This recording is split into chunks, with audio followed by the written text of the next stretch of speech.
Hello students, how are you all. आज हम start करेंगे class 9 coordinate geometry exercise 1.1 fifth onwards question. Question number 5 coordinates आपसे पूछे हुए हैं बी सी एंड ई के। तो देखिए पॉइंट बी यहाँ पर है। सबसे पहले हमें एक्स कोऑर्डिनेट बताना है।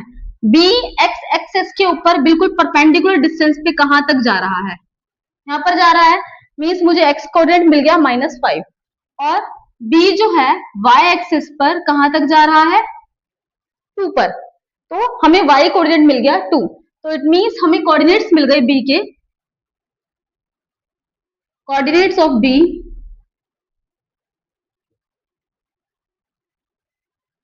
-5, 2 -5, 2। नेक्स्ट इज हमें कोऑर्डिनेट्स बताने हैं सी के। देखिए जब हम इसे ग्राफ पर बनाते हैं तो हमें एग्जैक्ट हमें कोऑर्डिनेट्स पता चल जाते हैं, बट हम यहाँ बोर्ड है तो थोड़ी सी लाइन जो है ऊपर नीचे हो जाती है। तो प्लीज आप समझने की कोशिश करना कि मैं क्या समझा रही हूँ।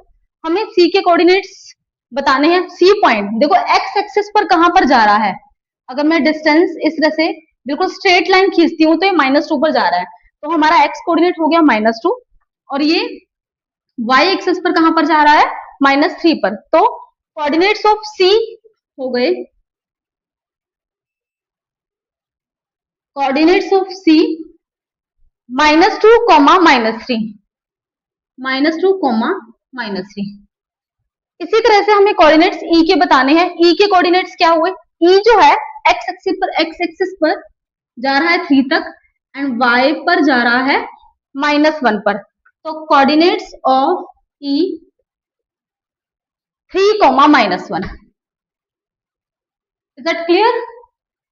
Now point number 2, the point identified by 0, -2। आपको वो पॉइंट बताना है जहां पर 0, -2 लाई कर रहा है। देखिए 0, -2 आपको 0 को नहीं देखना है, सिर्फ -2 को देखना है। -2 इट मींस y कोऑर्डिनेट -2 है। y एक्सिस के ऊपर -2 कहां है, यहां पर है। इस पॉइंट का नाम क्या है, f है। ठीक है, इट मींस हमारा जो सेकंड पार्ट का आंसर हो गया, ये हो गया f। Point number 3, the abscissa. Abscissa means क्या होता है, abscissa means x coordinate. Abscissa of H बताना है। एच पॉइंट कहां है, ये रहा एच पॉइंट। तो देखिए अगर मैं लाइन ड्रॉ करती हूँ, एक्स एक्सिस पर जा रहा है ये 1 पर और वाई एक्सिस पर जा रहा है ये 4 पर। हमें एब्सिसा बताना है। एब्सिसा मींस एक्स कोऑर्डिनेट बताना है। तो इट मींस हमारा एब्सिसा हो गया 1। तो एब्सिसा की जो वैल्यू हो गई यहाँ पर, abscissa is equal to 1। Next is the coordinates of point A and D. A and D के कोऑर्डिनेट्स बताने हैं। ए पॉइंट ये वाला हो गया। ए पॉइंट देखिए बिल्कुल यहाँ पर इसी पर है। हमेशा एक्स एक्सिस और वाई एक्सिस के ऊपर, एक्स एक्सिस के ऊपर वाई की वैल्यू 0 होती है, वाई एक्सिस के ऊपर एक्स की वैल्यू 0 होती है। क्योंकि ये कोऑर्डिनेट वाई एक्सिस के ऊपर है, इट मींस यहाँ एक्स की वैल्यू क्या होगी 0। तो एक्स तो हो गया 0 एंड वाई जो कोऑर्डिनेट हो गया वो हो गया हमारा 3। तो आपको पॉइंट ए के कोऑर्डिनेट्स बताने थे, ये हो गए हमारे 0, 3। इसी तरह से हमें डी के कोऑर्डिनेट्स बताने हैं। डी पॉइंट हमारे पास एक्स एक्सिस के ऊपर है, इट मींस जो इसका वाई कोऑर्डिनेट होगा वो 0 हो जाएगा। ठीक है, और हमारे पास एक्स कोऑर्डिनेट क्या है इसका 4। तो हमारे डी के जो कोऑर्डिनेट्स आ गए, डी के जो कोऑर्डिनेट्स आ गए वो आ गए 4, 0। Is it clear? Question number 6, LM is a line parallel to y axis। ये LM लाइन है, ये पैरेलल है y एक्सिस के। आपको क्वेश्चंस पूछे गए हैं, what are the coordinates of P, R and Q। ये हमारी y एक्सिस है, ये y एक्सिस है, this one is y axis. Coordinates बताने हैं P के। P कोऑर्डिनेट यहाँ पर है। देखो P कोऑर्डिनेट x एक्सिस पर कहां तक जा रहा है, अगर मैं यहाँ पे इस तरह से ही सेम लाइन ड्रॉ करूं तो 3 तक जा रहा है और y एक्सिस पर 2 पर। इट मींस P के जो कोऑर्डिनेट्स हो गए 3, 2। P के जो कोऑर्डिनेट्स हो गए, इसके हो गए कोऑर्डिनेट्स, नीचे लिख देते हैं हम, coordinates of P 3, 2। Next R के हमें कोऑर्डिनेट्स बताने हैं। R पॉइंट बिल्कुल x एक्सिस के ऊपर है, this one is x axis. x axis के ऊपर y की वैल्यू क्या होती है 0। इट मींस अगर मैं R के कोऑर्डिनेट्स बताने हो तो y की वैल्यू तो 0 है, मींस y कोऑर्डिनेट 0 है। एक्स कोऑर्डिनेट क्या है? X coordinate is 3, x coordinate is 3। Next one, हमें बताने हैं क्यू के कोऑर्डिनेट्स। क्यू पॉइंट यहां पर है। क्यू एक्स एक्सिस पर कहां तक जा रहा है? 3 तक, और वाई एक्सिस पर कहां जा रहा है? -1 पर। तो क्यू के कोऑर्डिनेट्स हो गए 3, -1। क्यू के coordinates of Q 3, -1। Next one, what is the difference between abscissa of the points L and M? आपको एब्सिसा के बीच का डिफरेंस बताना है। Abscissa means x coordinate. हमें सबसे पहले L और M का एक्स कोऑर्डिनेट पता करना होगा, उसके बाद हम उसका डिफरेंस निकालेंगे। L के कोऑर्डिनेट्स क्या होंगे? L के कोऑर्डिनेट्स ये रहा, x पर कहां जा रहा है? 3, एंड आपको सिर्फ x कोऑर्डिनेट ही पता करना है, क्योंकि एब्सिसा मींस होता है x कोऑर्डिनेट। x L का जो x कोऑर्डिनेट है 3, m का x कोऑर्डिनेट क्या है? m का x कोऑर्डिनेट अगेन ये कहां पर जा रहा है? x एक्सिस में 3 तक जा रहा है, तो इसका भी जो x कोऑर्डिनेट है वो 3 है, और हमें दोनों के बीच का डिफरेंस पता करना है। तो 3 - 3 क्या हो जाएगा? 0। तो डिफरेंस कितना हो गया?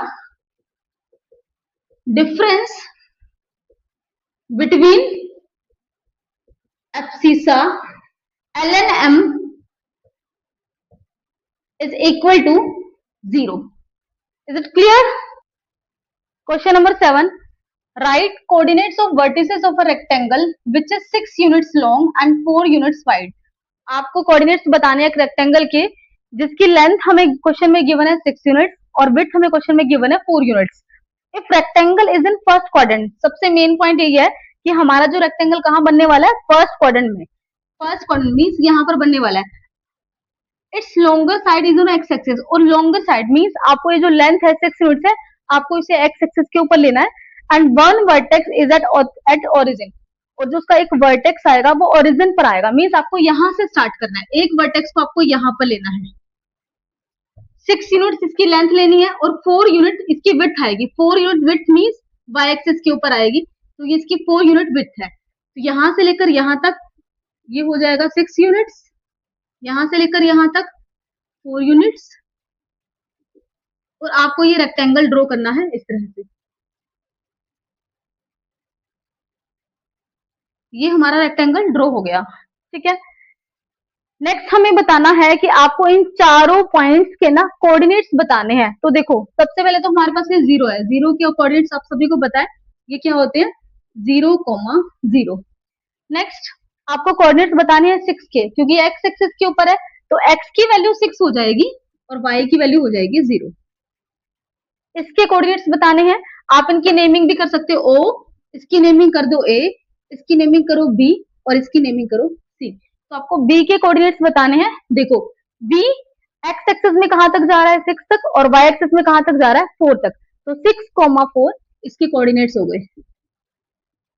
नेक्स्ट हमें C के कोऑर्डिनेट्स बताने हैं। C क्योंकि y एक्सिस के ऊपर है, तो y की वैल्यू हो जाएगी 4, y की वैल्यू है 4, y कोऑर्डिनेट है 4, और x कोऑर्डिनेट क्योंकि y एक्सिस के ऊपर लाई कर रहा है, तो ये हो जाएगा 0। Question number 9. ABCD is a rectangle with length 6 units and breadth 3 units. If O is the midpoint of AB, find the coordinates of A, B, C, D. हमें ये सब कुछ गिवन है। यहाँ जो लेंथ है, किसकी लेंथ? लेंथ है 6 यूनिट्स, मीन्स यहाँ से यहाँ तक ये जो पूरी लेंथ है ये हमारे पास 6 यूनिट्स गिवन है, और ब्रेथ है 3 यूनिट्स। इसका मतलब इस जो रेक्टेंगल की जो ब्रेथ है ये हमारे पास है 3 यूनिट्स। इट मीन्स हमारे जो कोऑर्डिनेट्स, अब हमारे कोऑर्डिनेट्स क्या होंगे? 1, 2, 3, -1, -2, -3, 1, 2, 3। देखो ये 6 यूनिट्स है, तो यहां से यहां तक आपको काउंट करना है, तो 6 यूनिट्स ही बनना चाहिए। 1, 2, 3, 4, 5, 6, और यहां से यहां तक 3 यूनिट्स है, तो आप अगर ये काउंट करोगे 1, 2, 3, तो 3 यूनिट्स की लेंथ ही बननी चाहिए। अब आपको बताना है कि A, B, C, D इनके कोऑर्डिनेट्स क्या होंगे। देखो A कहां पर है? A जो है x एक्सिस में -3 पर है, तो इसका जो x कोऑर्डिनेट हो गया -3, क्योंकि ये x एक्सिस के ऊपर है। इट मींस y की जो वैल्यू होगी वो होगी 0। नेक्स्ट B कोऑर्डिनेट, B के कोऑर्डिनेट्स क्या होंगे? यहाँ x कोऑर्डिनेट हो जाएगा 3, क्योंकि ये x एक्सिस के ऊपर लाई कर रहा है, तो y की वैल्यू हो जाएगी 0। नेक्स्ट है C, ये देखिए सी 3 की लाइन में कहां तक जा रहा है, 3 तक जा रहा है, तो हमारे जो कोऑर्डिनेट्स हो गए इसके 3,3। डी डी एक्स कोऑर्डिनेट हो जाएगा -3 और वाई कोऑर्डिनेट हो जाएगा 3, तो इसके कोऑर्डिनेट्स हो गए -3,3। Question number 10, triangle P Q R is equilateral. ये हमें डायग्राम में एक इक्विलेटरल ट्राइंगल बनाकर दिया हुआ है। If coordinates of Q and R this and this, find the coordinates of P. हमें क्यू के कोऑर्डिनेट्स और आर के कोऑर्डिनेट्स गिवन है। हमें ये जो यहाँ पर है पी, ये पी पॉइंट है, आपको पी के कोऑर्डिनेट्स बताने हैं। देखो सबसे पहले तो ये समझो कि ये जो पी जो है एक्स एक्सिस के ऊपर लाई कर रहा है, तो पी के कोऑर्डिनेट्स क्या होंगे, पी के कोऑर्डिनेट्स में कुछ ना कुछ ऐसा आएगा, एक्स का तो कुछ ना कुछ वैल्यू आएगी, एक्स कोऑर्डिनेट तो कुछ ना कुछ होगा, बट यहाँ पर क्योंकि एक्स एक्सिस के ऊपर है तो वाई की वैल्यू होगी 0।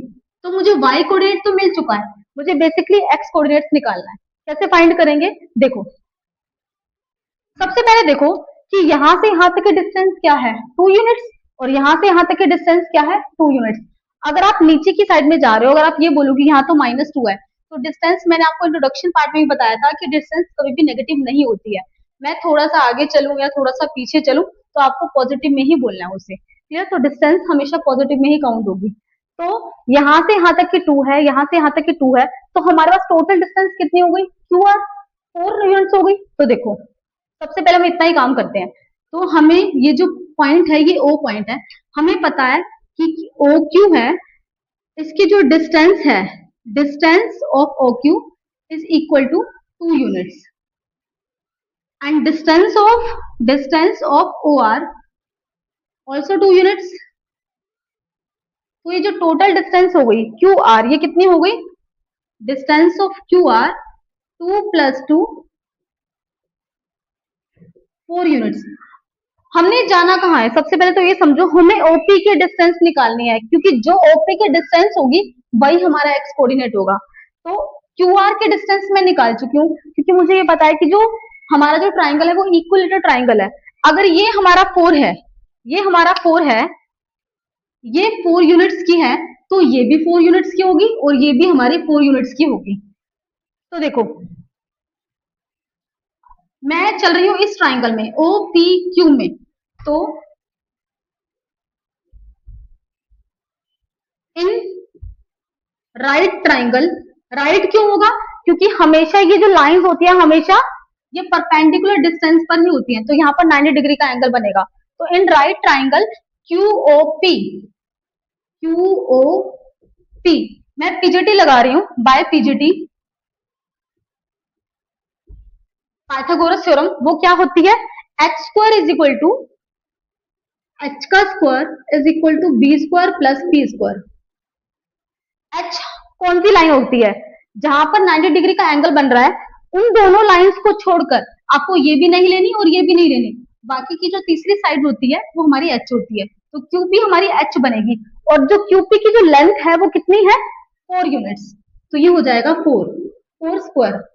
बेस क्या है, ये जो कि हमें निकालना है, तो इसको हम ओपी लिख देते हैं, ओपी का स्क्वायर प्लस में पी हमारे पास क्या है, ये परपेंडिकुलर, ये भी हमारे पास कितना है, ये 4 नहीं है, ओक्यू की जो लेंथ है वो 2 यूनिट्स है, तो यहां लिखेंगे हम 2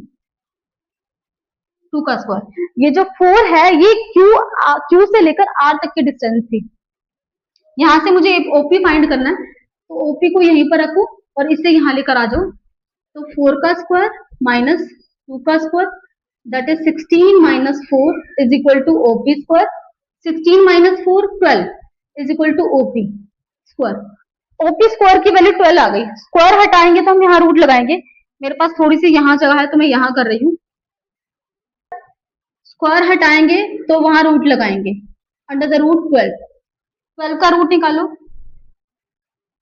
12 2 6 2 3 जिनका पेयर बन जाता है वह रूट से बाहर आ जाता है, और जिनका पेयर नहीं बनता वो रूट में ही रहता है। इट मीन्स इसको हम क्या लिखेंगे, इसे रूट में नहीं लिखेंगे, बट इसका कोई पेयर नहीं है, इसे हम रूट में लिख देंगे, तो हमारे पास जो ओपी की डिस्टेंस आ गई 2√3 यूनिट्स। तो हमारे पास मैंने आपको पहले भी बताया था, यहाँ से यहाँ तक की जो डिस्टेंस है वही हमारा एक्स कोऑर्डिनेट है, तो यहाँ जो हमने एक्स कोऑर्डिनेट फाइंड करना था वो क्या आ गया 2√3 यूनिट्स। 2√3 यूनिट्स। ठीक है, तो हमारे पास P के जो कोऑर्डिनेट्स हो गए वो क्या हो गए 2√3, 0। क्वेश्चन नंबर 11, ये 11th क्वेश्चन है। OAB is an equilateral triangle with each side 2 units, 2A units। OAB एक इक्विलेटरल ट्राइंगल है जिसकी सारी के सारी जो साइड्स की लेंथ हमें गिवन है 2A। इट मीन O से लेकर B तक 2A, ये वाली जो लेंथ है ये भी है 2A, और यहां से ये जो लेंथ है ये भी है 2A। Find the coordinates of the vertices. आपको जो तीनों वर्टिसेस हैं मींस O, A, B, इसके आपको कोऑर्डिनेट्स फाइंड करने हैं। तो सबसे पहले हम O के कोऑर्डिनेट्स फाइंड करते हैं। सभी को अब तक तो पता चल ही चुका होगा कि O मींस ओरिजिन, और जो ओरिजिन के जो कोऑर्डिनेट्स होते हैं वो होते हैं 0,0। B के कोऑर्डिनेट्स फाइंड करने हैं। B एक्स एक्सिस के ऊपर लाई कर रहा है, मींस एक्स कोऑर्डिनेट की वैल्यू तो कुछ ना कुछ होगी, बट Y कोऑर्डिनेट 0 होगा। तो देखो O से लेकर B तक की जो डिस्टेंस है वो 2A है, और मैंने आपको बताया था कि जो डिस्टेंस होती है वही हमारा क्या होता है कोऑर्डिनेट होता है। तो मुझे x कोऑर्डिनेट मिल गया 2A, जो मेरा y कोऑर्डिनेट होगा क्योंकि x एक्सिस के ऊपर लाई कर रहा है तो इट मींस ये हो जाएगा 0। तो B के भी हमें वर्टिसेस मिल चुके हैं 2A, 0। हमें A के वर्टिसेस फाइंड करने हैं। A के वर्टिसेस फाइंड करने का मतलब क्या होगा, मुझे यहां से यहां तक की डिस्टेंस चाहिए, फिर यहां से लेकर यहां तक की हमें डिस्टेंस चाहिए। तो मुझे इसके लिए क्या करना पड़ेगा, मुझे एक परपेंडिकुलर ड्रॉ करना पड़ेगा। तो मैंने एक ये परपेंडिकुलर ड्रॉ किया, इसको मैंने नाम दे दिया OAB। मैंने इसको नाम दे दिया ये C है। यहां से लेकर यहां तक मैंने परपेंडिकुलर ड्रॉ किया है। अब एक चीज ध्यान से सुनना, जब भी एक इक्विलेटरल ट्राइंगल होता है, ये हमारे पास एक इक्विलेटरल ट्राइंगल होता है, जब भी हम कोई परपेंडिकुलर ड्रॉ करते हैं मींस एक स्ट्रेट लाइन ड्रॉ करते हैं, तो वो जो सामने वाली लाइन को बाइसेक्ट कर देता है। इसका मतलब क्या हुआ, अगर मान लो कि मेरे पास इसकी जो लेंथ है वो 4 है, तो अगर मैंने परपेंडिकुलर ड्रॉ किया तो इसकी लेंथ कितनी हो जाएगी, हाफ हाफ हो जाएगी, मींस ये भी 2 और ये भी 2। बात आई समझ में। तो इक्विलेटरल ट्राइंगल में ही ऐसा होता है कि ये जो सामने वाली जो साइड होती है वो बाइसेक्ट हो जाती है, तो यहां से यहां तक की जो लेंथ होगी वो हमारी इक्वल इक्वल हो गई। तो यही वाला जो हमारा कंसेप्ट है वो हम अप्लाई करेंगे। देखो कैसे करते हैं। यहां से यहां तक की जो डिस्टेंस है वो कितनी है 2A है। अगर मैंने परपेंडिकुलर ड्रॉ किया तो मतलब कि आधी आधी हो जाएगी, और 2A का हाफ कितना होता है, 2A का हाफ, हाफ करने के लिए मुझे 2 से डिवाइड करना पड़ेगा, 2 से 2 कैंसिल हो गया तो हमारे पास आ गया A। तो यहां से लेकर यहां तक की जो डिस्टेंस होगी वो होगी A। सेम यहां से लेकर यहां तक की डिस्टेंस भी कितनी हो गई, A हो गई। तो मुझे देखो मैंने भी क्या बताया था कि A के कोऑर्डिनेट्स निकालने के लिए मुझे यहां से यहां तक की डिस्टेंस और यहां से यहां तक की डिस्टेंस चाहिए थी। तो यहां से यहां तक की तो डिस्टेंस मुझे मिल चुकी है A। ठीक है, तो इट मींस मुझे जो x कोऑर्डिनेट मिल चुका है, मुझे y कोऑर्डिनेट चाहिए, इसका x कोऑर्डिनेट मुझे मिल चुका है जो कि आ गया है A। अब y कोऑर्डिनेट कैसे निकालेंगे, तो इसको हम देखो सबसे पहले ये वाली सब चीज है मेंशन कर देते हैं। Draw AC perpendicular to OB, therefore O से लेकर C तक की जो लेंथ होगी और C से लेकर B तक की जो लेंथ होगी वो कितनी हो जाएगी, दोनों की दोनों 2A/2, दैट इज A। अब इस वाले ट्राइंगल में हम चल रहे हैं AOC। Now in triangle OAC, again वही हम PGT लगाएंगे, बाय PGT क्या होती है PGT, h² is equal to B² plus P²। यहां परपेंडिकुलर है, जिन दो लाइंस के बीच में परपेंडिकुलर बन रहा है उन्हें छोड़कर जो सामने वाली जो लाइन होती है वो हमारी h होती है। तो A से लेकर O तक की डिस्टेंस कितनी है 2A, तो यहां रखेंगे 2A। B बेस हमें पता है, यहां से यहां तक की डिस्टेंस अभी जस्ट हमने फाइंड करी है, तो ये है A। प्लस में P, यहां से लेकर यहां तक के डिस्टेंस को हम P कहेंगे, और P हमें फाइंड करनी है, इसको मैं नाम दे रही हूँ AC, AC का स्क्वायर। इससे आगे देखो हम सॉल्व कर रहे हैं, इसको मैं फिर से लिख रही हूँ, 2A² is equal to A² plus A C square. 2a² means 2 2 जा 4, ए स्क्वायर का A square is equal to A square plus में A C square. A square को यहाँ लेकर आओ, माइनस हो जाएगा, minus A square is equal to A square. 4a² में से 1a² माइनस करेंगे तो आएगा 3a² is equal to A square. Square हटाएंगे तो यहाँ रूट लगाएंगे, तो ए सी की वैल्यू क्या आ जाएगी, अंडर द रूट 3a²। अब यहाँ पर देखो 3 का हमारे पास कोई रूट नहीं होता है तो इसको रूट में ही लिखेंगे, और यहाँ पर a स्क्वायर, स्क्वायर स्क्वायर से रूट कैंसिल हो जाएगा, देखो a स्क्वायर है, स्क्वायर से रूट कैंसिल हो जाएगा, तो इसका आंसर आ जाएगा ये a इज इक्वल टू ए सी। तो हमें ए सी की डिस्टेंस मिल गई रूट 3a। तो हमें यही चाहिए था, यहाँ से यहाँ तक की डिस्टेंस a एंड हमारा जो y कोऑर्डिनेट हो गया वो रूट 3a, रूट 3a।